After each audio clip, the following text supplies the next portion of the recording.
Hello दोस्तों, तो आज हम देखेंगे इतिहास के बारे में। ठीक है, इतिहास को कितने कालों में बांट रखा है, इनकी जानकारी हम आज लेंगे। तो चलो वीडियो को शुरू करते हैं। यदि आप इतिहास के स्टूडेंट हैं तो इस वीडियो को पूरा देखिए। इतिहास को हम मोटे तौर पे पहले 3 भाग में बांटते हैं: प्राचीन काल, मध्यकाल और आधुनिक काल। फिर हम प्राचीन काल में भी देखते हैं, जैसे कि पूर्व पाषाण काल, पाषाण काल, मध्य पाषाण काल, नवपाषाण काल और ताम्र पाषाण काल। ताम्र पाषाण काल का मतलब यह है कि तांबे और जो पत्थरों के, इन दोनों को मिलाकर के मिश्रित औजार बनाए जाते थे। ठीक है, उसके बाद हम आ जाते हैं हड़प्पा सभ्यता के बारे में। हड़प्पा सभ्यता को हड़प्पा सभ्यता क्यों कहा जाता है, इसके बारे में हम जानते हैं थोड़ा सा। हड़प्पा सभ्यता को हड़प्पा सभ्यता इसलिए कहा जाता है क्योंकि इस समय जो है लोग सही तरीके से रहने लगे थे। ठीक है, उनका जो है,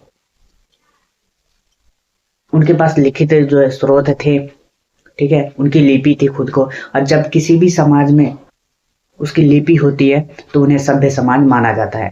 यहाँ के जो घर हैं और यहाँ की जो गलियां हैं, ये सब एकदम बेहतरीन तरीके से बना हुआ था।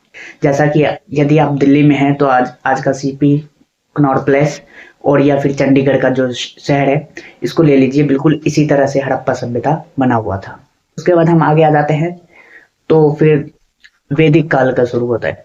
वैदिक काल, उसके बाद जाके आ जाते हैं कुछ महाजनपद। ठीक है, मौर्य काल।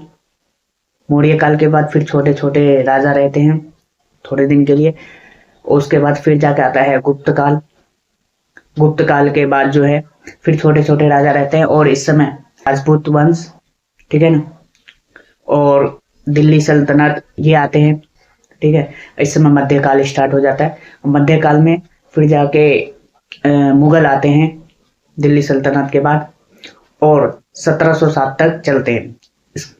फिर जाके आधुनिक काल आ जाता है 1707 के बाद, 1700 ईस्वी तक।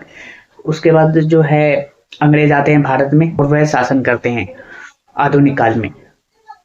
ये 1700 से लेकर के 1947 तक जो है ये आधुनिक काल रहता है, और जो है 1947 के बाद जो अभी वर्तमान 2026 तक, इसे समकालीन काल मानते हैं। जब जहां तक ये चल रहा है, ये समकालीन काल ही माने जाएंगे। तो ये रही आज की वीडियो। इसमें आपको अच्छा लगा हो तो लाइक करना और शेयर करना। ओके।